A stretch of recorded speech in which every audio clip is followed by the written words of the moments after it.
नमस्कार. हॅलो सह्याद्रीच्या आजच्या भागात मी रश्मी आंबेडकर आपल्या सगळ्यांचं मनापासून स्वागत करते आणि या नव्या वर्षात आपण पहिल्यांदाच एकमेकांना भेटलोय, त्यामुळे हॅपी न्यू इयर सगळ्यांना.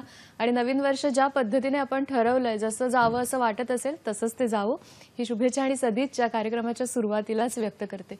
याबद्दल बोलत असताना संकल्प सुद्धा आपण खूप मोठ्या प्रमाणात करतो की नवीन वर्षात मी हे करीन, नवीन वर्षात या गोष्टींची सुरुवात असेल आणि त्याबरोबरीने वेळेचं गणित सुद्धा आपल्याला मांडायचं असतं की कधीपर्यंत आपल्याला हे संकल्प पूर्ण करायचे किंवा संकल्प असं न म्हणता ज्या ज्या गोष्टी आपल्याला पूर्ण करायच्या आहेत त्यासाठी मला किती वेळ द्यायचा आहे किंवा कुठल्या महिन्यापर्यंत मला हे अचीव करायचंय हे सुद्धा बऱ्याचदा आपण ठरवलेलं असतं.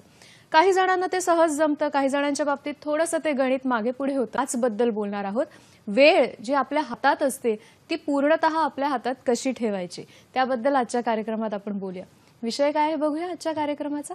आजचा आपला विषय आहे नवीन वर्षातील संकल्प आणि वेळेचं नियोजन. आणि या विषयावर माहिती देण्यासाठी आणि खूप इंटरेस्टिंग छान छान टिप्स आहेत, म्हणजे फक्त चर्चा करणार नाही आहोत आपण, तर रोज जगताना आपण या गोष्टी कशा काय आपल्या रोजच्या जीवनात आणू शकतो याबद्दलच्या छान छान टिप्स सुद्धा त्या देणार आहेत. आपल्याबरोबर आहेत शैक्षणिक प्रशिक्षक आणि समुपदेशक आरती बनसोडे मॅडम. नमस्कार. नमस्कार. या कार्यक्रमात मनापासून स्वागत. हॅपी न्यू इयर आधी तुम्हाला देखील. आणि मॅडम बद्दल सांगायचं झालं तर त्या वर्कशॉप्स घेतात याच विषयावर की वेळेचं नियोजन कसं करायचं. शैक्षणिक क्षेत्रामध्ये सुद्धा त्या गेली काही वर्ष कार्यरत आहेत. मोटिवेशनल त्या ट्रेनर आहेत. व्यक्तिमत्व विकास कसा करायचा असतो याबद्दलचं सुद्धा त्या मार्गदर्शन करतात आणि या सगळ्यावर अतिशय अधिकारवाणीने त्या बोलू शकतात कारण त्यांच्या स्वतःच्या अचीव्हमेंट्स सुद्धा खूप मोठ्या आहेत. Mrs India 2019 beauty with purpose याचा किताब त्यांना मिळालेला आहे आणि मिसेस अप्सरा महाराष्ट्र टॅलेंटेड या कॅटेगरीचा तुम्हाला किताब मिळाला आहे. त्याच्यामुळे एकंदरीत आपलं व्यक्तिमत्व कसं छान ठेवायचं आणि स्वतःला छान ठेवता ठेवता वेळ सुद्धा आपला कसा आपण त्याचा सदुपयोग करायचा याबद्दल त्या मार्गदर्शन करणार आहेत.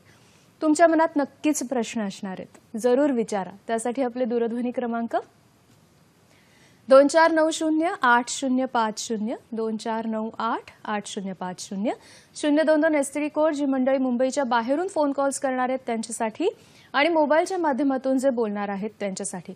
आजचा जो आपला विषय आहे त्याच अनुषंगाने प्रश्न विचारा, म्हणजे छान छान टिप्स मिळणार आहेत आणि आपण काय काय करू शकतो जे खरं तर खूप सोपं आहे, सहज आहे, पण आपलं त्याच्याकडे लक्ष जात नाही. त्या सगळ्या गोष्टी मॅडम सांगणार आहेत. त्यामुळे नेमके प्रश्न विचारा. एकदा का तुम्हाला कळलं की आपण कनेक्ट झालो आहोत की टीव्हीचा आवाज आपण बंद करणार आहोत, म्हणजे मग ऐकू येणार नाही, आणि मोबाईलच्या माध्यमातून जर बोलणार असाल तर अशा ठिकाणी जाऊन आपण बोलणार आहोत जिथे नेटवर्क छान असेल, म्हणजे तुमचा आवाज मध्ये मध्ये कट होणार नाही आणि तुमचे प्रश्न आमच्यापर्यंत थेट पोहोचतील. छोट्या छोट्या गोष्टींची काळजी नेहमीच आपण घेत असतो आणि आज आपण गप्पांना चर्चेला आपल्या सुरुवात करूया आणि वेळेचा सदुपयोग कसा करायचा आहे, त्याचं व्यवस्थापन कसं करायचं याबद्दल आपण बोलतोय. दरवेळेला असं एक होतं की वेळ म्हटल्यानंतर ना काही जणांसाठी ते खूप कठीण गणित असतं आणि काही जणांसाठी खरंच खूप सोपं. तर मुळात त्याच्या मागचं कारण मला ना आता हे सगळं बोलत असताना गणिताचा पेपर डोळ्यासमोर येत होता की काम आणि वेळेचं आपल्याकडे गणित असायचं बघा की ह्या माणसाने एवढ्या तासात इतकं काम केलं तर एवढ्या माणसांना किती तास लागतील. तर गणितामध्ये त्याचं सगळ्यांचं उत्तर एकच येणं खरं तर अपेक्षित आहे, पण प्रत्यक्ष जीवनात तसं होत नाही. काय कारण असेल त्याच्या मागे? तर सगळ्यात आधी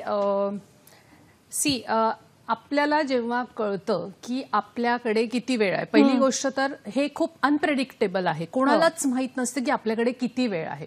त्यामुळे असं जगायचं की हा माझा शेवटचा क्षण आहे आणि अशा रीतीने आपल्याला आपल्या आयुष्याची कुठली घटना असेल, कुठलाही संकल्प असेल, तो अशा रीतीने प्लॅनिंग तुम्ही असं करा की तुमच्याकडे खूप आयुष्य आहे, पण ते इम्प्लिमेंट करताना असं इम्प्लिमेंट करा की हा तुमचा शेवटचा क्षण आहे आणि मग बघा की तुमच्या प्रत्येक गोष्टी किती फटाफट होती. मग आपण त्याच्यामध्ये एक्स्ट्रा एफर्ट्स आपोआप देतो असं तुम्हाला म्हणायचं जर आपण त्याच्याकडे शेवटचा क्षण म्हणून बघितलं तर? येस. जेव्हा कारण की आणि कोरोनामुळे तुम्ही बघत आहात की आज आपल्याशी फोनवर छान बोलणारी व्यक्ती कळतंय की उद्या अचानक गेलेली आहे, काहीतरी प्रॉब्लेम. म्हणजे वेळ ही जी गोष्ट आहे ना ती खूप अनप्रेडिक्टेबल आहे, ती कधीच परत मिळवता येत नाही, एकदा मागे निघून गेलेली वेळ. तर आता ह्या क्षणाला आपण कसं ते छान फुलफ्रूट बनवता येईल, कशा प्रकारे त्याचा आउटपुट आपल्याला बेस्ट काढता येईल हे जर प्रत्येकाने विचार करायला सुरुवात केली ना, तर प्रत्येकाची वेळ ही खरोखर सत्कारमी लागेल किंवा त्यातनं खरंच खूप चांगलं आउटपुट मिळेल. आणि हे आपण कुठेतरी दुर्लक्ष करतो आणि त्याच्यामुळे आपल्या हातातनं वेळ निघून जाते. त्यामुळे if you are killing time, तुम्ही आता जर वेळ मारत असाल तर definitely time will kill you. Yes. त्यामुळे वेळ मारू नका, पण वेळ जगा, जपा, ते फार महत्वाचं असतं. कारण प्रत्येकाच्याच मनात हा प्रश्न असतो ना, की सगळ्यांना तर समान वेळ मिळालाय, पण मग काही जणांना असं वाटायचं की ह्याला सगळं वेळेत कसं काय जमतं आणि मला का जमत नाहीये. त्यासाठी मी ना त्यांना एक सांगू इच्छिते की तुम्ही ज्याही वयाची असाल, बघा एक छोटा डेमो मी तुम्हाला देते. मी मगाचपासून विचार करते की ही कात्री आणि हा काय म्हणजे काय इकडे प्रत्येक गोष्टी जर अशा आपण प्रात्यक्षिक करून दाखवल्या ना, की त्याचं महत्व लवकर पडतं. हे नेहमी ट्रेनिंगद्वारे मी लोकांची जी मानसिकता आहे त्याचा आम्हाला आता एक चांगल्या प्रकारे आकलन झालेलं आहे. सो समजा आपल्याकडे हे एवढं आयुष्य आहे, साधारण 1 ते 100 वर्ष ही वेळ आपण समजूया. पण हल्लीचं जे खाणं पिणं आहे, प्रदूषण आहे, त्यामुळे ऑन एन एव्हरेज वय तुम्ही सांगा किती असेल? 70-75. 70-75. म्हणजे ह्या 100 मधनं आपल्याला हा आता 70% भाग, 30% भाग वजाच करून टाका. ऑलरेडी गेला, म्हणजे त्याच्यासाठी आपण काहीच करू शकत नाही. This cannot come at all. So हा मी कटच करून टाकला. आता तुमच्याकडे उरलं 70 आयुष्य. त्याच्यातलं आज तुमचं वय काय आहे ते तुम्हाला स्वतःला माहिती. फॉर एक्झाम्पल तुम्ही 35 वर्षाचे असाल, 40 इयर्सचे असाल, 40 वर्षाचे असाल. ह्या 70 मधून देखील आता तुमचं गेलेलं, विद्यार्थी जर हा कार्यक्रम बघत असतील तर तुम्ही 18-20 असं काहीतरी तुमचं वय असेल. म्हणजे ही वेळ पण तुमच्या आयुष्यातून गेली, जी तुम्हाला आता परत येणार नाही. सो आता तुमच्याकडे उरलं हे आयुष्य. हे एवढं तुमचं आयुष्य आहे. त्यातला आता तुमची झोपेची वेळ, तुमच्या सगळ्या एक्स्ट्रा जे काही गोष्टी आहेत ते तुम्ही मायनस केल्यावर तुमच्याकडे उरलं हे एवढं आयुष्य. आणि ह्या आयुष्यामध्ये तुम्हाला काहीतरी छान करायचं. आणि यासाठी मला APJ अब्दुल कलामांचं एक वाक्य आठवतं की स्वप्न ती नाही जी झोपून पाहिली जातात, स्वप्न ती आहे जी तुम्हाला झोपू देत नाही. त्यामुळे हे जे तुमचं आता एवढंसं आयुष्य उरलेलं आहे ते तुम्ही अशा प्रकारे स्वप्न जगा तुमची, की तुम्हाला ही वेळ कमी पडली पाहिजे आणि एवढं तुम्ही त्या वेळेचा उपयोग केला पाहिजे. येस. म्हणजे आता माझ्याकडे करण्यासारखं काहीच नाही, हा थॉटच मुळात काढून टाकायचा आहे आजपासून आपल्याला. एक्झॅक्टली. खूप करण्यासारख्या गोष्टी आहेत. जर तुम्हाला कळलं की मला आयुष्यात मिळवायचं काय आहे, ही गोष्ट जर तुमची गोल सेट जर असतील, गोल सेटिंग ही खूप आमच्या याच्यावर 2-2 तास सेमिनार्स चालतात, पूर्ण दिवसाचे वर्कशॉप चालतात. गोल सेटिंग आणि नवीन वर्ष आहे म्हटल्यावर तर तुम्हाला माहितीये जे जिम्स असतात, व्यायामशाळा, त्यांचा सगळ्यात जास्त बिझनेस कधी होतो? जानेवारी महिन्यात. येस. बिकॉज सगळेजण रिझॉल्युशन करतात की आम्हाला वजन कमी करायचंय, वजन कमी करायचंय. त्यांचा सगळ्यात जास्त बिझनेस जानेवारीमध्ये होतो आणि कालांतराने हळूहळू हळूहळू तो ठप्प होत जातो, कारण की लोक विसरून जातात की माझं रिझॉल्युशन काय होतं. बरोबर. मला या दृष्टीने हेच विचारायचंय की असे काही आहेत की जे संकल्प त्याची सुरुवात करतात किंवा ठरवतात की संकल्प माझा हा असणार आहे. काही जण मात्र त्याच्यामध्ये पूर्ण तो अचीव्ह करतात, त्यांना ते जमतं, करेक्ट. आणि मग बाकीच्यांसाठी असं होतं की बापरे मी नाही करू शकत हे, आणि तिथेच आपण कुठेतरी निगेटिव्ह व्हायला सुरुवात होतो. या दोन्हीची कारणं काय असू शकतात की जे पूर्ण करतायत त्यांची मानसिकता काय असते, किंवा जे घाबरतात या गोष्टींना पुढे जाण्यासाठी त्यांनी काय करायला हवं? नवीन वर्षाला जेव्हा तुम्ही रिझॉल्युशन करतात, नवीन वर्ष जेव्हा सुरू होतं आणि रिझॉल्युशन करतात, जेव्हा तुम्ही काहीतरी स्वतःसाठी गोल सेटिंग करतात, लिस्ट बनवतात, सगळ्यात आधी यू मेक शुअर की खात्री करून घ्या की मी जे गोल सेट केलेले आहेत ते अगदी माझ्या कॅपॅसिटीच्या पलीकडे तर नाही आहेत ना. म्हणजे जे तुम्हाला शक्य आहे तेच गोल आपण आधी ठरवले पाहिजे. मग त्याच्यात काय होतं की पहिल्यांदा जेव्हा अपयश येतं तेव्हा मग नैराश्य येतं, अरे मी जे ठरवलं होतं ते झालं नाही. आणि मग नैराश्य आल्यानंतर तुम्ही डिमोटिवेट होता. डिमोटिवेट झाल्यानंतर तुम्हाला वाटतं जाऊ दे, मरू दे, मी कितीही केलं ना तरी होतच नाही. आणि मग कुठेतरी पहिला ब्रेक लागतो. फॉर एक्झाम्पल तुम्ही जिम जॉईन केली, अगदी आपण उत्साहामध्ये पहिला आठवडा जातो, मग थोडंसं बॉडी पेन व्हायला लागतं, मग अरे खूप दुखतंय मला असं पण म्हणायला लागतो. मग त्याच्यानंतर मग वजन काटा खालीच येत नाही. मग अशा वेळेला डिमोटिवेट होतो, अरे मी इतकं जिमिंग करतो आहे, इतकं डाएट करतोय, पण तरी माझं वजनच कमी होत नाही. मग कुठेतरी पेशन्स महत्वाचा आहे. कुठेतरी तुम्ही जे गोल सेट करता आहे त्याचा तुम्ही बाउंड्री बघा की तुम्ही काय गोल सेट केलेला आहे, तिसरं म्हणजे मोठे गोल अचीव्ह करण्यासाठी छोट्या छोट्या पायऱ्या तुम्ही Exactly. अवलंबन केल्या वन डे ऍट पाहिजे. अ टाइम जसं किंवा one step at a time. Exactly. म्हणजे तुम्ही अगदी मोठ्या गोष्टी अचीव्ह करण्याच्या मागे लागू नका. आपल्याला उंचीवर जर जायचं असेल तर आपल्याला छोट्या छोट्या पायऱ्या चढूनच जावं लागतात आणि मग डिमोटिवेशन आल्यामुळे मग ते कुठेतरी संकल्प पूर्ण होत नाही. दुसरी गोष्ट असते लर्न टू से नो. नाही म्हणायला शिका.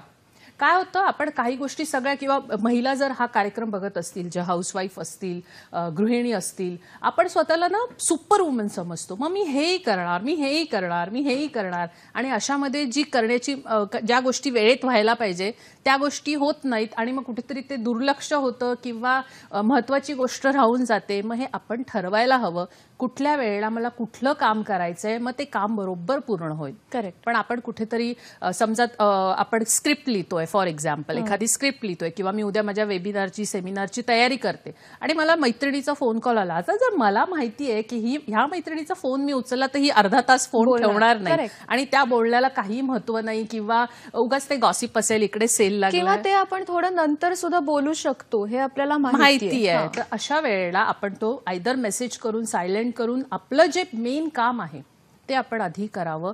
हे प्रत्येकाने आपापली वेळ किंवा आपापला टाइम टेबल तुम्ही व्यवस्थित सेट करावा आणि कुठल्या वेळेला कुठला कॉल घ्यायचा किंवा नाही घ्यायचा, कधी मेल बघायचे. कधी कधी आपण मेल चेक सकाळी सकाळी मेल चेक करतो, ते रिप्लाय करायला जातो आणि ते खूप टाइम मग उगाच चालला निघून जातो. जातो, बरोबर. That you can do. Lunch घेता घेताही तुम्ही ते करू शकता, मेल रिप्लाय करू शकता किंवा ह्या गोष्टी महत्वाच्या नाही आहेत. त्यामुळे टू डू लिस्ट आपली आणि प्राधान्य आपली ठरवली पाहिजे. बरं, हे वयानुसार सुद्धा बदलत असेल की ही प्राधान्य आपली काय आहेत किंवा कशा पद्धतीने. मग हे जे वेळेचं व्यवस्थापन आहे, टाइम मॅनेजमेंट, ह्याच्यामध्ये टाइम टेबल बनवणं ही गोष्ट जरा थोडीशी आपल्याला सविस्तर सांगता आली तर कसं काय होऊ शकतं ते? येस.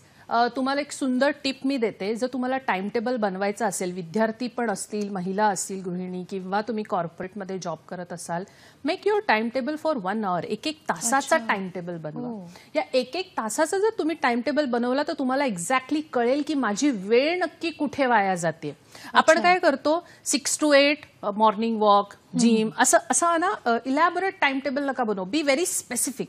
खूप तुम्ही ना स्पष्ट राहा की मी 6 ते 7 वॉकला जाणार. मग तुम्ही 7ला नाही आला तर ऍटलीस्ट 7:15 तरी याल.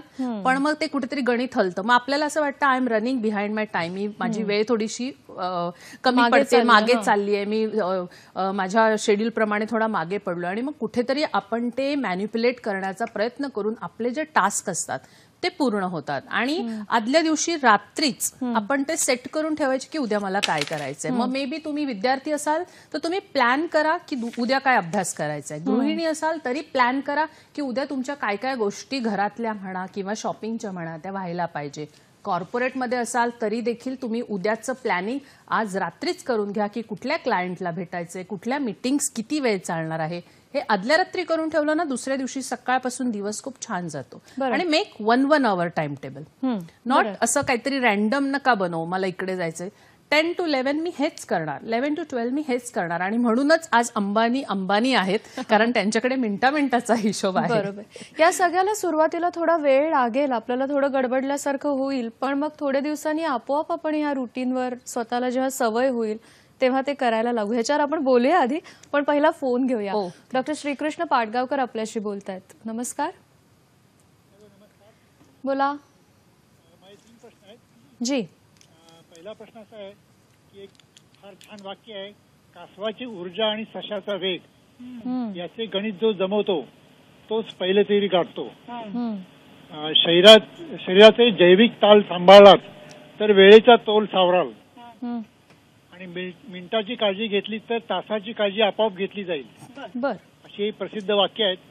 याबद्दल आपण मार्गदर्शन केलं तर बरं होईल. आणि तिसरा प्रश्न असा आहे की बऱ्याच वेळा असं म्हटलं जातं की मला वेळ पुरतच नाही.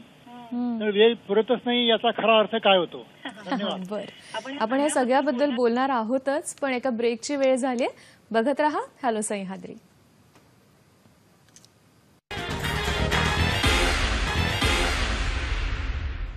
ब्रेक नंतर कार्यक्रमामध्ये मनापासून स्वागत. नवीन वर्षाचे संकल्प आणि वेळेचं नियोजन या विषयावर आपण बोलतो आहोत. आरती बनसोडे मॅडम आपल्याला या सगळ्याची माहिती देतात आणि टिप्स देतात की कशा पद्धतीने सगळ्यांसाठी समान असलेला वेळ, काही जणांचं गणित हुकतं पण ते आपण कसं नीट करू शकतो यावर आपण बोलतोय. पाडगावकरांनी जे प्रश्न विचारले होते त्याच्यात त्यांनी असं आपल्याला बऱ्याचदा गोष्टी सांगितल्या जातात ना की ससा मग झोपून राहिला आणि मग कासव पुढे निघून गेलं, कारण त्याच्याकडे ते नियोजन होतं, त्याच्याकडे ती ऊर्जा होती, पण सशाकडे वेग पण आहे. त्यांचं असं म्हणणं आहे की या दोन्ही गोष्टींमधलं थोडं थोडं घेऊन आपल्याला कसं पुढे जाता येऊ शकेल आणि वेळ पुरत नाही ही नेमकी संकल्पना काय आहे त्याच्याबद्दल सुद्धा तुम्ही काय सांगाल? ससा कुठेतरी त्याच्याकडे वेग होता आणि वेळ जे आपण म्हणजे ज्या विषयावर आपण चर्चा करत आहोत सगळ्यांकडे समान आहे. वेळ ही सगळ्यांकडे समान आहे. या ससा आणि कासवमध्ये अंतर समान होतं आणि वेळ वेगळी होती. प्रत्येक मनुष्य प्रत्येक मानव हा वेगळा आहे. त्यामुळे असं आपण कंपॅरिझन करू शकत नाही, कारण ससा ससा आहे आणि कासव कासव आहे. दोघांचं कंपॅरिझन होत नाही. व्यक्तिमत्व किंवा काय म्हणत कॅरेक्टरिस्टिक्स त्यांची वेगळे आहेत. त्यामुळे एखादी व्यक्ती फास्ट असेल, एखादी व्यक्ती स्लो असेल कामामध्ये, तर कुठेतरी एक तर पहिल्यांदा आतून जे आपल्याला मनापासून जे वाटतं की मला हे करायचंच आहे, मला ह्या वेळेमध्ये ही गोष्ट मिळवायचीच आहे, यानंतर मला हे करायचं, कुठून तरीही आतून तुम्हाला ती कळकळ असली पाहिजे. कोणीतरी ती जबरदस्ती लादलेली गोष्ट नसावी.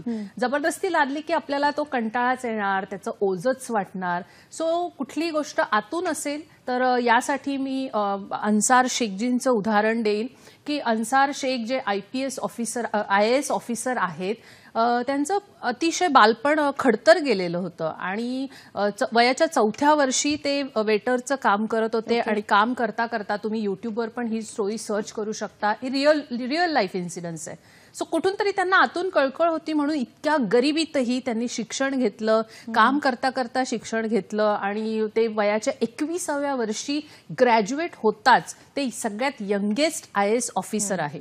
सो हे कुठून तरी त्यांच्याकडे आता ही वेग आणि वेळ आणि ऊर्जा ही आतून आलेली कळकळ आहे. त्यामुळे इथे प्रत्येक जण जरी तुम्ही ससा नसले तरी जेवढे तुमच्या हातामध्ये शक्य आहे, कारण वाहतं पाणी आणि गेलेली वेळ ही आपल्याला आयुष्यात परत मिळत नाही. आणि जेव्हा आपण पेरेंट्स, स्पेशली जेव्हा पालक मुलांना हे लेक्चर देतात, अरे अभ्यास कर, मग आमच्यासारखं तुला पस्तावण्याची वेळ येणार नाही, मुलांना हे खूप बोरिंग वाटतं. त्यांना खूप असं वाटतं की आई वडील लेक्चर देत आहेत. पण जर हे कार्यक्रम ऐकत असतील आज विद्यार्थी, तर त्यांनी ह्या कार्यक्रमातनं नक्की बोध घ्यावा की गेलेली वेळ परत येत नाही, त्यामुळे त्या वेळेचा सदुपयोग करा. आपल्या पुढच्या फोनकडे जाऊया. सुदाम गाडेकर आपल्याशी बोलतायत. नमस्कार सुदामजी. हॅलो, बोला. हा, मॅडमला हे विचारायचं, आजकालच्या मुलांचं नियोजन आणि हे काय मोबाईल मध्ये जी मुलं आहेत लहान लहान आता खाऊ सुद्धा खात नाहीत ते सध्या जी, त्याच्यासाठी आपण नेमकं काय नियोजन करायला पाहिजे? मला हा प्रश्न फक्त मुलांपुरता मर्यादित ठेवायचा नाहीये. आपण त्याच्यात सगळ्यांचाच विचार करूयात की सोशल मीडिया किंवा मोबाईलची स्क्रीन किंवा कोणतीही स्क्रीन ही फक्त मुलांपुरती मर्यादित नाहीये. त्याच्यामध्ये सगळे वयोगट आहेत आणि ह्या स्क्रीन डेव्हलपर्सची ही खासियतच असते की एकदा तुम्ही मोबाईल हातात घेतल्यावर तुमची 15 मिनिटं कशी जातील याची सोय त्यांनी केलेली असते.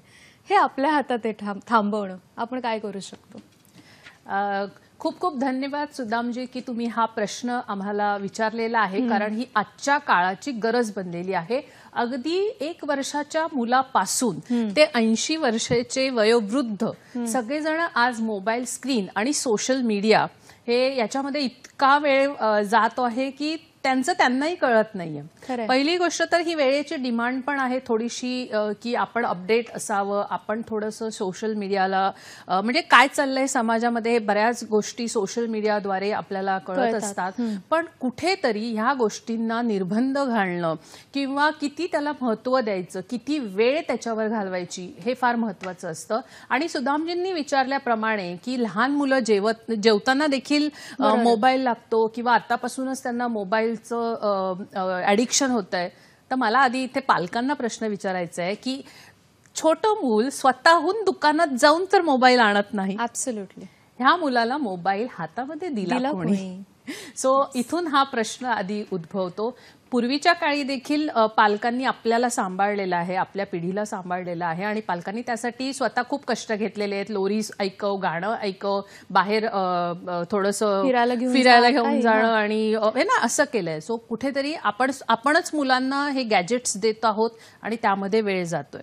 सो एक मुलांना यापासून थोडं लांब ठेवता येईल तेवढं ठेवा आणि जेवढ्या गोष्टी तुम्ही त्यांना फिजिकली देऊ शकाल, काहीतरी खेळायला देऊ शकाल, काहीतरी बौद्धिक गेम अरेंजमेंट करणं वगैरे अशा गोष्टींमध्ये त्यांना एंगेज करू शकता. आता राहिला प्रश्न मोठ्या लोकांचा जो सोशल मीडियावर वेळ वाया जातो आहे किंवा घालवतोय. काय होतं, आपण एखादी गोष्ट शोधण्यासाठी किंवा मला गुगलवर काहीतरी सर्च करायचंय किंवा अमक्या साईटवर मला काहीतरी करायचंय म्हणून मी ती साईट ओपन करते, पण तिथे भलतंच काहीतरी येतं आणि मग तिकडे मी वाहवत जाते, डिस्ट्रॅक्ट होते आणि मग ती वेळ म्हणजे नंतर आठवतही नाही मी मोबाईल कशाला घेतला होता. लिटरली असं होतं की आपल्याला आठवत नाही की मोबाईल कशासाठी घेतला होता आणि 15-20 मिनिटं त्यामध्ये गेलेली असतात. सो यासाठी नंबर 1, जेव्हा तुमचं जे काम असेल त्यावेळेला मोबाईल लांब ठेवून टाकायचा. तो हँडी ठेवूच नका, लांब ठेवून टाका. सो दॅट एक मानव आपला स्वभाव असतो की समोर दिसलं की चला ना बघूया काय नोटिफिकेशन आलंय, काय व्हॉट्सअप आलंय, काय सोशल मीडियावर आलंय. सो बेटर जेव्हा तुम्ही महत्वाचं काम करत असाल तेव्हा तो मोबाईल थोडासा लांब ठेवा. नंबर 2, नोटिफिकेशन्स ऑफ, म्यूट ठेवा. ऍप्सचे सगळे नोटिफिकेशन, म्हणजे आपण काहीतरी महत्वाचं काम करतोय आणि नोटिफिकेशन वाचलं की ते टेम्पटिंग होतच आपल्याला की चला ना बघूया काहीतरी. सो त्यामुळे ती एक गोष्ट तुम्ही करू शकता. नंबर 3, अनेबल डिसेबल ऑप्शन आपल्या सगळ्यांकडे, आपण बरेचसे ऑलमोस्ट सगळेच जण आपण स्मार्टफोन वापरतो. सो हे असे ऍप अनेबल डिसेबल करून टाका. जेव्हा गरज पडेल तेव्हा दिवसातनं एकदा, दोनदा, 10 मिनिटं, 20 मिनिटं अलार्म मिळतो आज. म्हणजे अलार्म सोशल मीडियावरच अलार्म आहे की किती वेळ तुम्ही त्याच्यावर घालवलेला आहे. सो ह्या सगळ्या गोष्टी ज्या टेक्नॉलॉजी जितक्या चांगल्या आहेत तितक्या त्या वाईटही आहेत. हे आपल्या हातात आहे की तुम्हाला कारलं आणि चॉकलेट दिलं तर तुम्ही डेफिनेटली चॉकलेट खाणार. सो तसंच आहे, कुठल्याही गोष्टी चांगल्याही आहेत आणि वाईटही आहेत. हे आपल्याला ठरवायचं आहे की आपल्याला आपली वेळ त्या कुठे व्यतीत करायची आहे किंवा इन्व्हेस्ट करायची आहे. त्यामुळे सोशल मीडियापासून लांब राहायला ह्या टेक्निक्स तुम्ही वापरू शकता. तुम्ही जेव्हा एक्झामची वेळ आहे, विद्यार्थ्यांनी एक्झामच्या वेळेला सरळ तुम्ही सोशल मीडियावर स्टेटस किंवा पोस्ट टाकून द्यायची की माझी परीक्षा आहे आणि 2 महिने मी सोशल मीडियापासून लांब राहणार आहे आणि इमिजिएटली तुम्ही ते ऍप डिलीट करून टाका. सो दॅट लोकांनाही कळेल की ह्या मुलाला डिस्टर्ब करायला नकोय. आपण पोस्ट टाकली की काय कमेंट आले, किती लाईक्स आले, कोणी बघितलेत माझी ही पोस्ट. मग हे सगळं टेम्पटिंग असतं आणि यातनं वेळ जातो आणि जे महत्वाचं काम करायचं असतं ते होत नाही आणि नको ती भलतीच कामं होऊन जातात. आणि कोरोना नंतर तर हे जास्त झालंय कारण आपण घरी होतो. खरंय, कोरोनाच्या बद्दल आपण विचारणार आहोत, अजून थोड्या वेळाने आपण त्याच्याकडे येऊया. पण जो एक वेळ पुरत नाही हा प्रश्न होता, त्याला जोडून मला अजून 2 सिनारिओज जोडायचे की एक तर माझ्याकडे भरपूर वेळ आहे, या परिस्थितीमध्ये मी वेळेचं नियोजन कसं करायचंय, मला वेळ पुरतच नाही काही झालं तरी, ह्याच्यामध्ये वेळेचं नियोजन कसं होऊ शकतं, आणि माझी सगळी कामं झाली आहेत जे मी ठरवली होती ती, आणि आता माझ्याकडे वेळ आहे, त्यावेळेला मी काय करायचं. ओके. सो वेळ म्हणजे माझ्याकडे खूप वेळ आहे असं ज्याला वाटत असेल, रिअली ग्रेट. पण मग असं पण नाहीये की ती तुम्ही वेळ फ्री आहे म्हणून ती फ्रीच हातातनं जाऊ दे.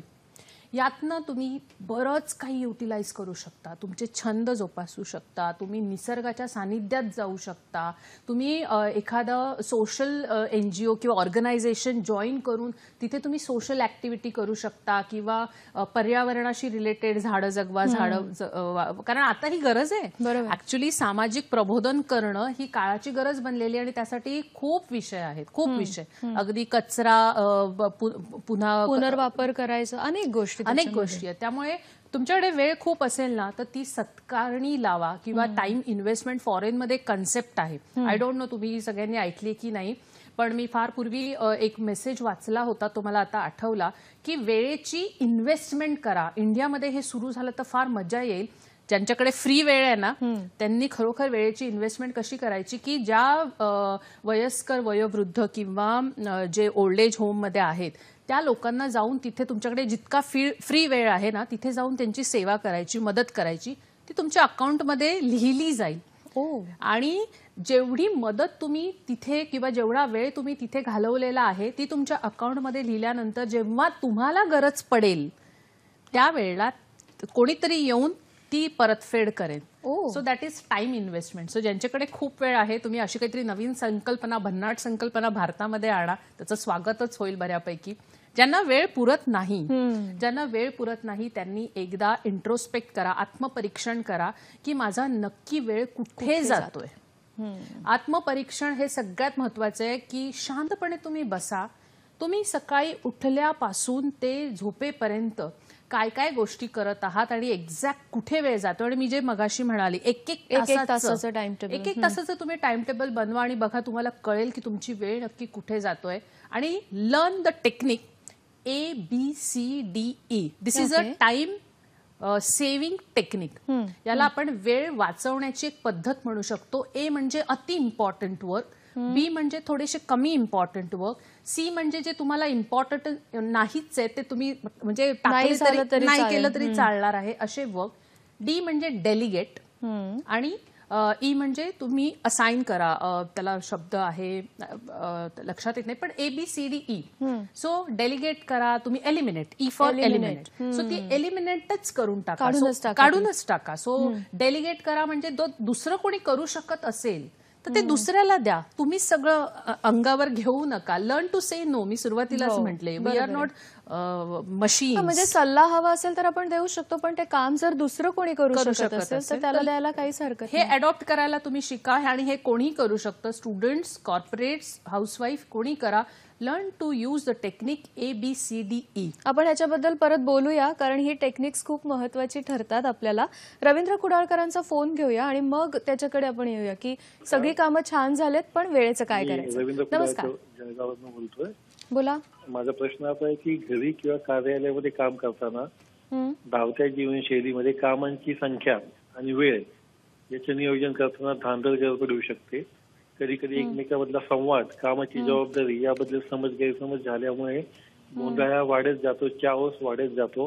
यासंबंधी काय दक्षता घ्यावी, म्हणजे टाइम टेबल, टायमिंग आणि कामाची जबाबदारी समायोजन कसं करावं म्हणजे कामही छान होतील. बर, आपण ह्याबद्दल नक्की बोलूया पण पुन्हा एकदा एका ब्रेकची वेळ झाली. बघत रहा hello Sahyadri.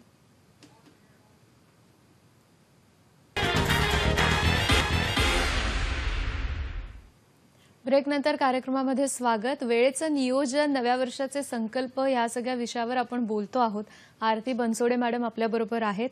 Soft skill trainer आहेत, मोटिवेशनल ट्रेनर आहेत आणि व्यक्तिमत्व विकास आपण कसा करू शकतो या सगळ्याबद्दल त्या सेमिनार्स घेतात, वर्कशॉप्स घेतात.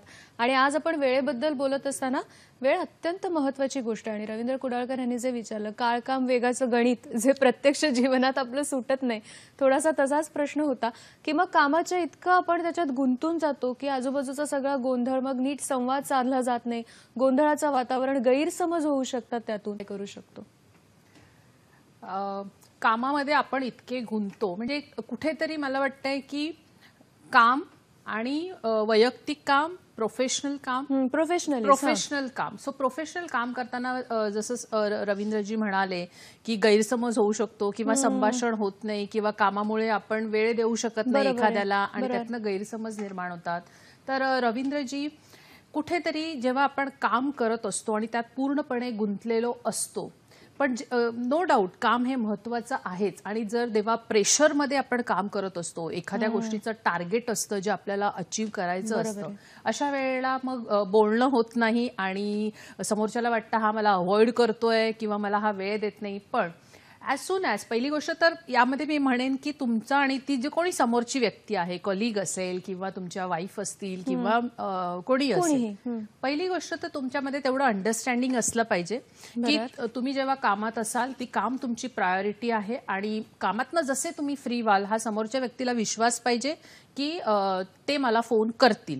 सो एवढा विश्वास रवींद्रजी आपण समोरच्या व्यक्तीमध्ये निर्माण करावा किंवा त्यांच्याशी एकदा कम्युनिकेशन करावं, त्यांच्याशी एकदा बोलावं. ज्यांच्याबरोबर गैरसमज होतो आहे त्यांना सांगावं की तुम्ही कुठल्या स्थितीमध्ये आहात, काम करणं तुमच्यासाठी किती महत्वाचं आहे हे तुम्ही समोरच्या व्यक्तीला त्याचं महत्व सांगा. तरीही तो समजत नसेल तर मग यू कांट हेल्प इट, कारण काम केलं नाही तर डेफिनेटली जॉब मिळणार नाही. आणि आता तर हल्ली जॉबची अवस्था अजून कोरोनामुळे खूप बेकार झालेली आहे. त्यामुळे work is your priority, it should be there. पण जर गैरसमज होत असतील तर त्यावेळेला तुम्ही ते कम्युनिकेशनद्वारे तुम्ही त्याचा निचरा करावा. किंवा ज्या वेळेला आपल्याला वेळ मिळतो नंतर सगळी कामं पूर्ण झाल्यानंतर, तर ज्यांचे ज्यांचे फोन कॉल्स किंवा मेसेजेस आपण मिस केले आहेत त्यांना आवर्जून कॉलबॅक करणं ही एक आपली जबाबदारी राहते. तेवढा वेळ आपण काढला पाहिजे. आणि इतकंच नाही, जेव्हा काही तुमचे फॅमिली फंक्शन्स होतात तो एव्हरी टाइम आपण शेवटी मानव हा समाजशील प्राणी आहे. त्यामुळे फक्त आपल्याला कामच करायचं असेल तर चला आपण US ला वगैरे जाऊन राहूया. तिथे म्हणजे सांगायला मला हे वाटेल की माझा एक मित्र तिथे US ला आहे, त्याला जेवायलाही वेळ नाही. सो फक्त काम आणि कामच आहे, जिथे पर्सनल लाईफ फार कमी असतं. सो कुठेतरी एक सीमा आपल्याला द्यावी लागेल आणि एक प्राधान्य ठरवावं लागेल की त्या वेळेला तुम्हाला त्या गोष्टी करायच्या. आता तुम्ही कोविडची सिच्युएशन त्याचा विषय काढलाच आहे, तर आत्ताच्या काळामध्ये बऱ्याच जणांचं कामाचं गणित किंवा ती वेळ ही खरोखर हाताबाहेर गेल्यासारखी झाली आहे. म्हणजे काम संपतच नाहीये, कायम कामच करतोय आपण, ही सिच्युएशन काही जणांची आहे. तर ह्या वेळेला त्यांनी स्वतः या गोष्टी कशा स्वीकारायच्या आणि त्यांच्या आजूबाजूच्यांनी याकडे कसं बघायला, कारण दोन्ही गोष्टी फार महत्वाच्या आहेत वर्क फ्रॉम होम करत असताना. कारण माणूस घरात दिसतोय पण तो आपल्यासाठी नाही, ही काहीतरी विचित्र परिस्थिती झाली आहे. काय सांगाल? कोरोनाने सगळीच चित्र पालटलेली आहेत आणि सगळ्यांचीच वेळ आता कोरोनामुळे बदललेली आहे. पण ज्यांना वर्क फ्रॉम होम मिळालेला आहे त्यांनी थिंक पॉझिटिव्हली, सकारात्मक विचार असा करा की जी वेळ तुम्ही 2-2 तास आपल्या मुंबईमध्ये जर तुम्ही म्हणाल तर लोकलला किती गर्दी असते आणि प्रवासात आपला किती वेळ जातो, कोणी असं ऑफिसच्या बाजूला राहत नाही किंवा त्याच बिल्डिंगमध्ये राहत नाही.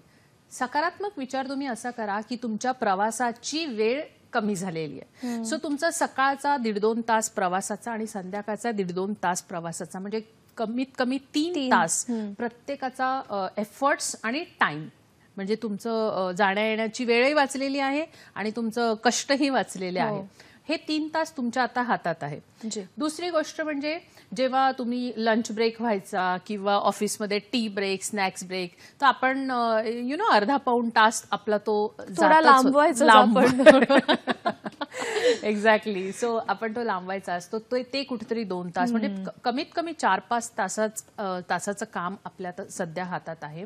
जरी तुम्ही वर्क फ्रॉम होम करत असलात तरी देखील हे जे 4-5 तास तुमचे वाचलेले आहेत ते तुम्ही व्यवस्थित कुठेतरी वापरू शकता. दुसरा तुम्हाला वर्क फ्रॉम होमचा फायदा असा आहे की तुम्ही कुठूनही करू शकता. म्हणजे मगाशी जो सरांनी काम आणि वेळेचा जो प्रश्न विचारलेला होता, मगाचा फोन जो आला होता कुडाळकरांनी, पहिला जो म्हणजे फोन जो आला होता, ते वर्क फ्रॉम होममुळे खूप सोपं झालेलं आहे तुमचं. कारण एकीकडे तुम्ही लॉग इन करून किंवा तुम्ही जिथे आहात तिथून तुम्ही थोडंसं काम मॅनेज करू शकता. म्हणजे ऑनलाईन वर्क किंवा वर्क फ्रॉम होममुळे तुमचं मुलाची मीटिंग आहे किंवा डॉक्टरकडे जायचंय, तर ते तुम्ही करता करताही ऑफिसचं काम करू शकता. सो हा तुम्ही पॉझिटिव्ह विचार करा, सकारात्मक विचार करा की वर्क फ्रॉम होम. आणि दुसरी गोष्ट म्हणजे सेफ्टी.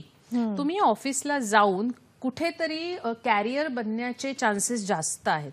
तो सगळ्यात आधी आपला जीव सुरक्षित राहतोय ही सगळ्यात मोठं तुमचं इन्स्पिरेशन असलं पाहिजे. की वर्क फ्रॉम मुळे थोडंसं काम, मला माहिती आहे की कॉर्पोरेटमध्ये आता मी माझ्या घरामध्ये बघते आणि जसं तुम्ही म्हणालात की आपल्या आजूबाजूची लोक, त्यांनाही त्रास होतो कारण सतत फोन कॉल्स, आणि घर आपली काही अशी मुंबईतली घरं काही अशी स्पेशियस वाड्यासारखी किंवा पटांगण आहे, म्हणजे काही तर 1 रूम किचन अशा अवस्थेत चाळींमध्ये राहतात किंवा स्लम एरियामध्ये राहतात आणि वर्क फ्रॉम होम करतायत. सो डेफिनेटली सतत फोनवर आपल्याबरोबर राहणारे व्यक्ती लॅपटॉप घेऊन बसले, फोन घेऊन बसले, एकच प्लग आहे, त्या प्लगवर लॅपटॉप चालला आहे, तर मग मोबाईल चार्ज कसा, इतके प्रॉब्लेम्स आहेत, खूप प्रॉब्लेम्स आहेत लोकांचे. म्हणजे वर्क फ्रॉम होममुळे ह्या मानसिक आजार जे आहेत ते देखील थोड्या प्रमाणामध्ये वाढलेले आहेत. पण ॲट द सेम टाइम जसं मी म्हणाले की नोकरींचे प्रॉब्लेम झालेले आहेत, त्यामुळे वर्क फ्रॉम होम पण सांभाळणं गरजेचं आहे. अशा वेळेला आपल्या घरातल्या लोकांची अंडरस्टँडिंग देखील खूप महत्वाची आहे. जर तुम्हाला नोकरी करायची नाहीये तर भरपूर लोक लाईनमध्ये उभे आहेत की ज्यांना नोकरीची गरज आहे. त्यामुळे तुम्ही सोडले तर अजून 10 ऍप्लिकेशन तिथे येणार आहेत. त्यामुळे घरच्यांनी कृपया कॉपरेट करा. ह्या कोविडच्या सिच्युएशनमध्ये आपला माणूस आपल्या डोळ्यासमोर घरून काम करतो आहे, दुसरी गोष्ट, जो फोनचा आवाज येणं, सतत मीटिंगचा आवाज येणं, ह्या सगळ्या गोष्टी थोडा घरच्यांनी समजून घेतल्यात तर बरं होईल. ज्या गोष्टी तुम्ही, जसं मी ABCDE टेक्निक सांगितली त्याप्रमाणे काही डेलिगेट आणि काही एलिमिनेट ह्या करता आल्या तर एकमेकांना शेवटी कॉपरेट करून, म्हणूनच कुटुंब असतं, त्यामुळे एकमेकांना सांभाळून त्याचा बॅलन्स साधला पाहिजे. आणि कोरोना ही सगळ्यांवर आलेली अतिशय वाईट वेळ आहे, त्यामुळे ह्या वेळेला खरं तुम्ही सांभाळण्याची एकमेकांना गरज आहे. गरज. उदय आगलावे नांदेडहून आपल्याशी बोलतायत. नमस्कार उदयजी. हॅलो. नमस्कार, बोला, प्रश्न विचारा तुमचा. मॅडम नमस्कार, उदय आगलावे नांदेडहून बोलतो मॅडम. जी बोला. नमस्कार मॅडम, मी आता 11th आहे. 11वीची परीक्षा 10वीची परीक्षा झालेली आहे. 11th आहे मी. मॅडम मी आता नीटची तयारी करत आहे. मी दररोज नियोजन करत आहे पण त्याचं फॉलो होत नाही. ओके, रोज नियोजन करतायत पण ते तसंच्या तसं होत नाहीये. ही समस्या मला वाटतं सगळ्यांचीच असेल. तर आपण सगळ्यांनाच त्या टिप्स देऊयात, की विद्यार्थ्यांना टिप्स देऊयात, गृहिणींना टिप्स देऊयात, इतरही आपले सगळे आहेत मित्रमंडळी, ते सुद्धा ऐकतील की आपण वेळेचं हे नियोजन, त्याच्या काय टिप्स असू शकतात. आपण ऐकतो खूप, वाचतो खूप, पण प्रत्यक्ष करायची वेळ येते तेव्हा काय करायचं. बरोबर आहे. उदय, फर्स्ट ऑफ ऑल तुला खूप खूप शुभेच्छा की तू नीटची परीक्षा, नेट म्हणाले की नीट म्हणाली, मी ऐकलं नाही. नीट असेल तर तुला पण त्यासाठी पण शुभेच्छा, आणि नेट असेल इंजिनिअरिंगसाठी तू देत असशील तरी देखील तुला खूप साऱ्या शुभेच्छा. सो फर्स्ट ऑफ ऑल, तू हा जर गोल सेट केलेला आहेस की मला नीट किंवा नेट जे काही आहे तुला जर पूर्ण करायचं आहे, तर तुझा गोल सेट झालेला आहे. तो गोल तू असा ठेव की जर तुला अर्जुनाची कथा माहीत असेल, द्रोणाचार्य जेव्हा शिकवत होते, नसेल तर तू आज नेटवर सर्च कर की जेव्हा द्रोणाचार्य त्यांना शिकवत होते त्यावेळेला त्यांना फक्त आणि फक्त पक्षाचा डोळा झाडावर दिसला होता आणि त्यांना बाकी कुठलंच ध्येय दिसलं नव्हतं. त्यामुळे जर तू ठरवलेलं आहेस की तू नीटची परीक्षा देणारच आहे आणि तुला ते अचीव करायचंच आहे, तर तुझ्या मार्गामध्ये कितीही अडथळे येऊ दे, त्याकडे लक्ष द्यायचं नाही. त्यातनं जो खरा मार्ग काढतो, मग मी आता मगाशी अन्सार शेखजींचं पण उदाहरण दिलं. अशीच एक तुम्ही युट्यूबवर सर्च करू शकता. राणी नावाची मुलगी आहे मध्य प्रदेशची. तिचे आई वडिलांना मदत करत असताना दोन्ही हात पंपामध्ये अडकले, पण तिने IIT प्रिपरेशन करून ती सगळं पायाने शिकली. पायाने लिहिणं, वाचणं, सगळ्या गोष्टी, आणि तिने IIT मध्ये प्रवेश करून ती आज पासआउट झालेली आहे. सो अशी आपल्यासमोर कित्येक उदाहरणं आहेत. तुम्हाला तर बरेचसे सापडतील, तुम्ही थोडंसं त्याच्यामध्ये वेळ घालवाल, अशी खूप उदाहरणं आहेत. प्रतिकूल परिस्थितीमधून त्यांनी काही ना काही अचीव केलेलं आहे. सिंधुताई सपकाळचं उदाहरण सगळ्यांना माहिती आहे. अरुणिमा सिन्हांचं उदाहरण कदाचित माहीत असेल की त्यांचा कसा ट्रेन ऍक्सिडेंट झाला आणि त्या परिस्थितीमध्ये त्यांनी कशा प्रकारे अचीवमेंट त्यांना केली. तर त्यावेळेला काय वाटलं असेल की आता वेळ संपलाच आपल्याकडे, पण त्यातून सुद्धा त्या पुढे गेल्या, नाही का. उदय, किंवा तुम्ही म्हणालात की सगळ्यांनाच मी हे सांगेन की एकदा तुम्ही ठरवलं ना की मला हे करायचंय, कम वॉट मे, काही तुमच्या मार्गात अडथळा येऊ द्या, त्याच्यावर तुम्ही बिलकुल त्याच्याकडे लक्ष द्यायचं नाहीये. असे अडथळे तुम्हाला येतच राहणार, आणि दरवेळेला आपण अडथळ्यांना घाबरून जर मागे राहिलो तर आयुष्यामध्ये काहीही करू शकत नाही. त्यामुळे take it as a challenge. तुला कुठल्या गोष्टी अडवतायत तुझं टाइम टेबल फॉलो करायला, किंवा कोणी तुम्ही रिझॉल्युशन केलं असेल, नवीन वर्षाचे संकल्प केले असतील, तर त्यामध्ये नेमके अडथळे काय आहेत, ते अडथळे स्वतःचा मार्ग स्वतः शोधायचा असतो, आणि आपल्या मार्गातला अडथळाही स्वतःलाच दूर करायचा असतो. त्यामुळे हे प्रत्येकाने आपापलं ठरवावं की आपण हा अडथळा कसा काढूया. सो तुम्ही हे करा, टाइम टेबल सेट करा तुमचा. उदयजी, तुम्ही तुमचं म्हणजे तो तर विद्यार्थीच आहे ऍक्च्युली, तुझं टाइम टेबल सेट कर उदय.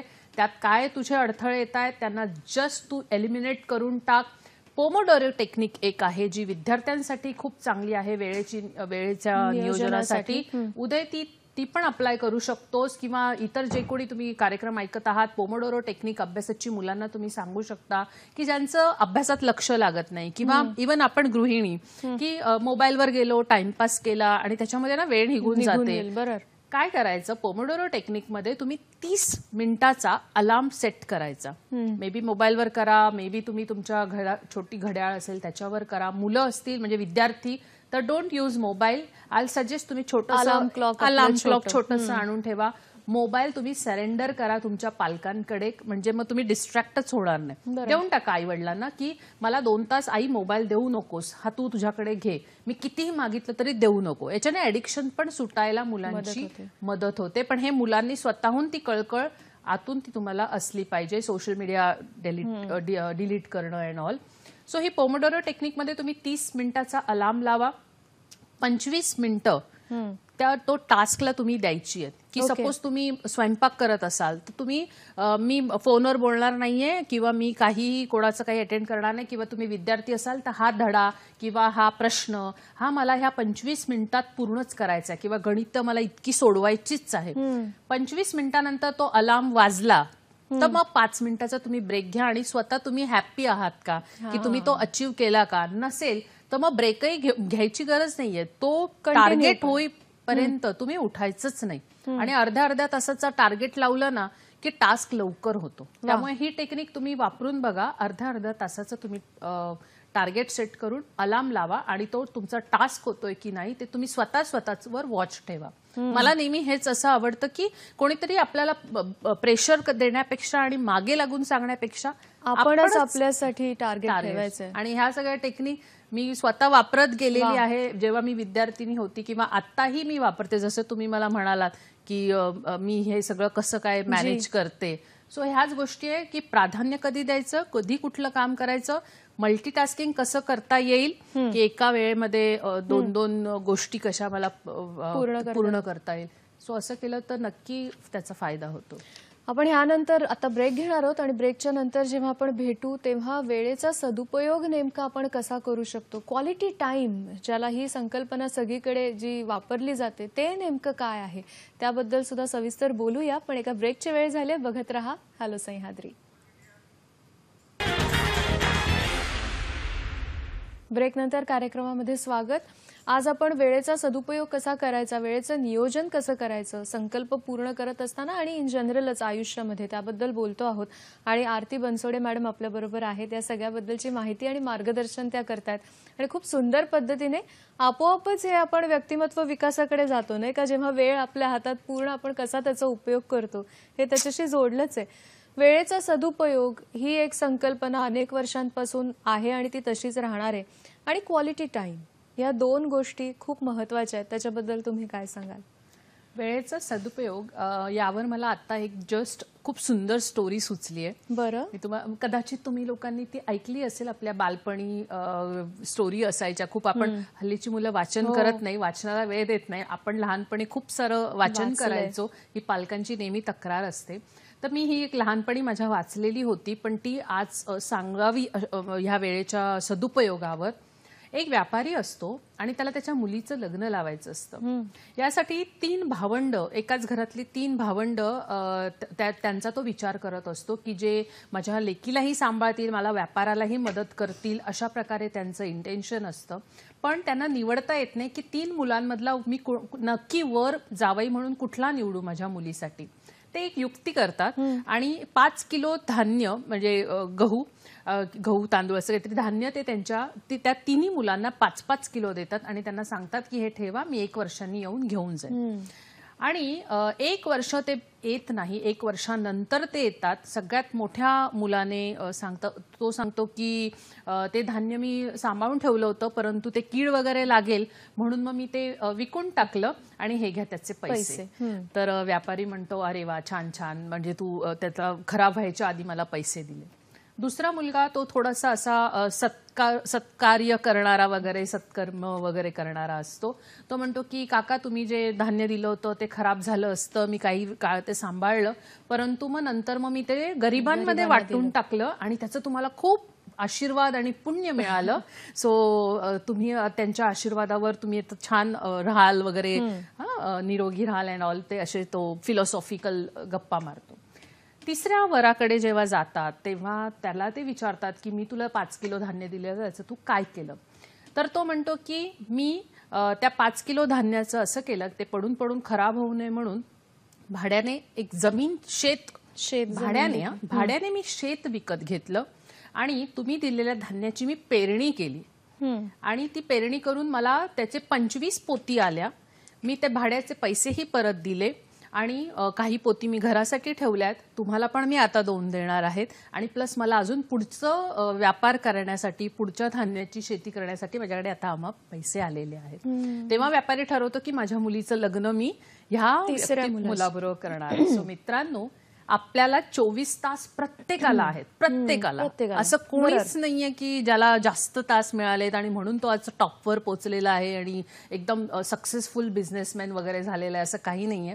सो तुमची आजची वेळेची इन्व्हेस्टमेंट हे तुमचं उद्याचं भविष्य आहे.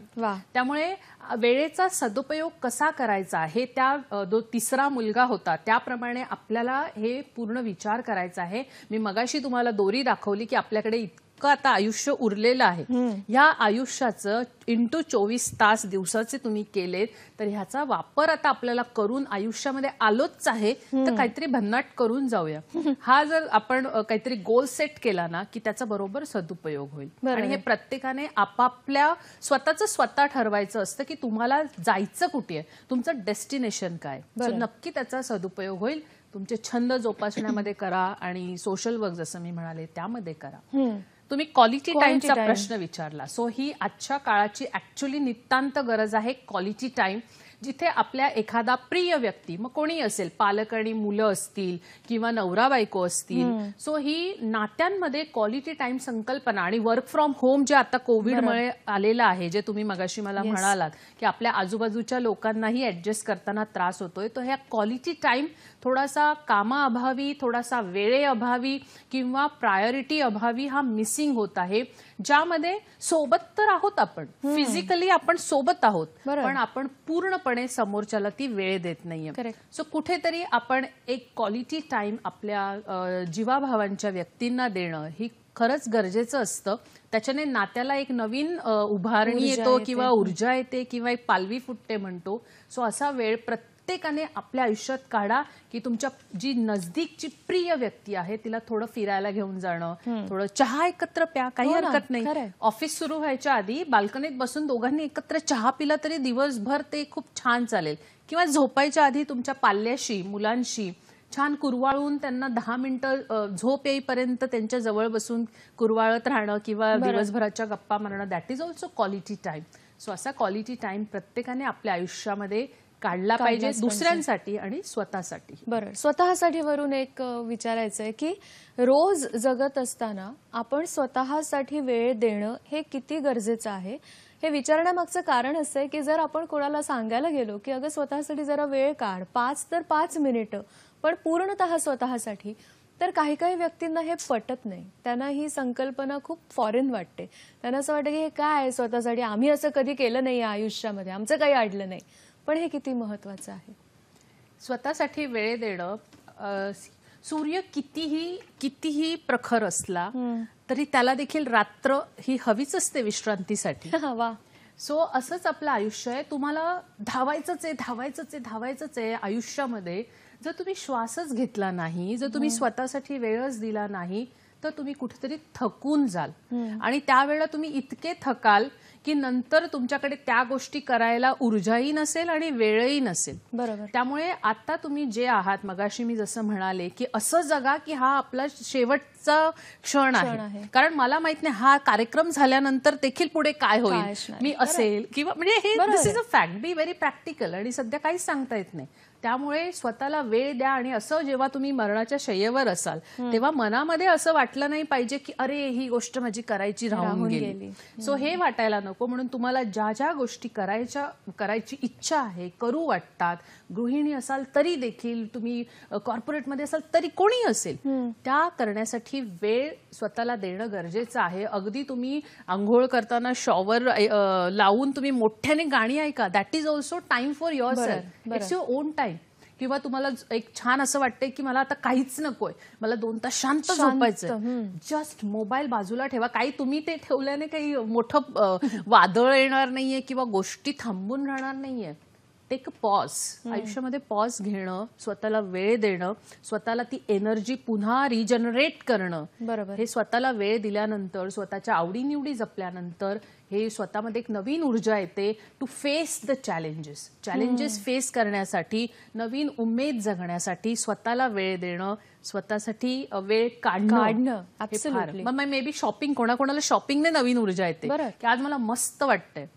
आणि यु नो दिस आणि त्या वेळेला मला वाटतं ती गरज सुद्धा असते आपल्या मेंदूची की सातत्याने तेच काम करत राहिल्याने ना तोचपणा येतो आणि तो घालवून टाकायचा असेल तर काहीतरी ब्रेक मिळणं हे पण गरजेचं असतं. स्वतःला वेळ देणं. बरोबर. नाविन्य तेव्हाच येतं जेव्हा तुम्ही डेली रुटीन मधनं थोडंसं काहीतरी वेगळं करता. किंवा कधी कधी प्रश्नांची उत्तरं समोर असतात पण सापडत नाहीत. अशा वेळेला आपण थोडासा काही काळासाठी ब्रेक घेतला की लगेच ज्या गोष्टी शेवटी अल्टिमेटली आपण आपल्या आनंदासाठी गोष्टी करत असतो. त्यामुळे ज्या गोष्टीत तुम्हाला आनंद वाटतो त्या गोष्टी आवर्जून करा, आवर्जून. सो ती वेळ तुम्ही स्वतःसाठी द्याच. अगदी शेवटची काही मिनिटं आपल्याकडे आहेत. जाता जाता जर टिप्स आपल्या सगळ्या प्रेक्षकांना द्यायच्या असतील की ABCD एकदा परत आपण सांगूया आणि 1-2 टिप्स सुद्धा सांगूयात की काय करायचंय. हा, ABCD मी जसं तुम्हाला म्हणाले की प्राधान्य. सगळ्यात आधी तर टिप्स म्हणजे रात्रीच तुम्ही उद्याची तयारी करा. करेक्ट. त्या उद्याच्या तयारीमध्ये कधी कधी आणीबाणीच्या गोष्टी अचानक उद्भवू शकतात. त्यावेळेला त्या मॅनेज करता आल्या पाहिजे. म्हणजे फॉर एक्झाम्पल एखाद्या मित्राचा फोन आला की अरे अशी इमर्जन्सी झाली, ऍक्सिडेंट झाला किंवा सो आपण इतके पण गळ्यापर्यंत पॅक नसावं की आपण श्वास म्हणजे एवढ्या अशा गोष्टी पण आपण आपल्या दिनचर्येमध्ये ऍड करू शकत नाही. ठेवला पाहिजे. एक्झॅक्टली. आणि हे तुमच्या आदल्या दिवशीच्या नियोजनाने आधी तुम्ही त्या गोष्टी लिस्ट टू डू लिस्ट करा. ABCD म्हटल्याप्रमाणे प्राधान्य द्या. त्या लिस्टमध्ये नंबर 1 मला काय करायचंय, नंबर 2 मला काय करायचंय, A जे मी म्हणाले इम्पॉर्टंट वर्क, B म्हणजे ही मी नंतर केलं तरी चालेल अशा B वर्क, आणि C म्हणजे जाऊ दे ह्या उद्या न करता मी त्याच्याऐवजी दुसरं काही सबस्टिट्यूट करतो. ह्या C गोष्टी झाल्या. डेलिगेट म्हणजे तुम्ही दुसऱ्याला त्या असाइन करा ज्या करता येण्यासारख्या, आणि एलिमिनेट म्हणजे सोडणं, ह्या नकोच, काढूनच टाका. सो ही टेक्निक तुम्ही सगळेजण याचा वापर तुम्ही तुमच्या आयुष्यामध्ये करू शकता.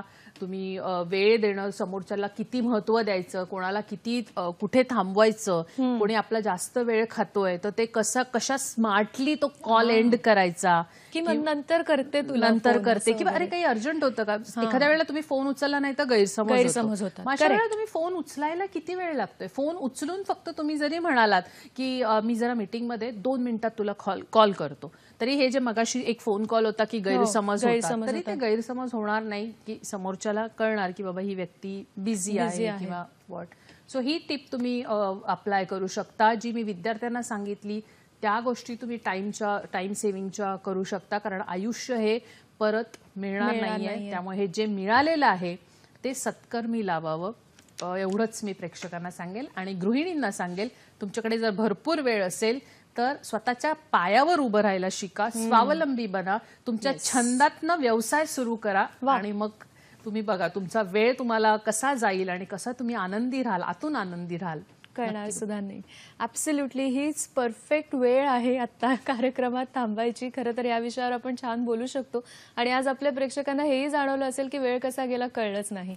प्रत्येक वेळ दिवस असाच आपला खरं तर जायला हवा, त्यासाठी आपण प्रयत्न करणारच आहोत. आजचा कार्यक्रम कसा वाटला जरूर सांगा. त्यासाठी वेगवेगळी माध्यमं आहेत. तुम्ही फेसबुक पेजला व्हिजिट करू शकता, www.facebook.com/DD Sahyadri. Hello Sahyadri 20@gmail.com इथे मेल पाठवा. आज रात्री 11 वाजता हा कार्यक्रम तुम्ही परत बघणार आहातच आणि त्यानंतर युट्यूबवर तुम्ही कायमस्वरूपी तो बघू शकणार आहात, www.youtube.com/DD सह्याद्री. आणि तिथल्या कमेंट्स बॉक्समध्ये आम्हाला सांगा कसा वाटला कार्यक्रम. आणि @DD सह्याद्री हे आपलं ट्विटर हँडल आहे. ही सगळी माध्यमं आहेत संवाद साधायची किंवा प्रतिक्रिया देण्याची. आजच्या कार्यक्रमात मात्र आपण इथेच थांबतो आहोत. मॅडम तुमचे मनापासून आभार मानते आणि पुन्हा एकदा हॅपी न्यू इयर सगळ्यांना जाता जाता. आणि जसा वेळ जायला हवाय तुम्ही ठरवणार आहात आजपासून, आत्तापासून, तसा तो वेळ जाऊ दे आणि प्रत्येक दिवस छान जाऊ दे. याच नोटवर आपण इथे थांबूया. नव्या विषयासह पुन्हा भेट होईलच. आज मात्र नमस्कार.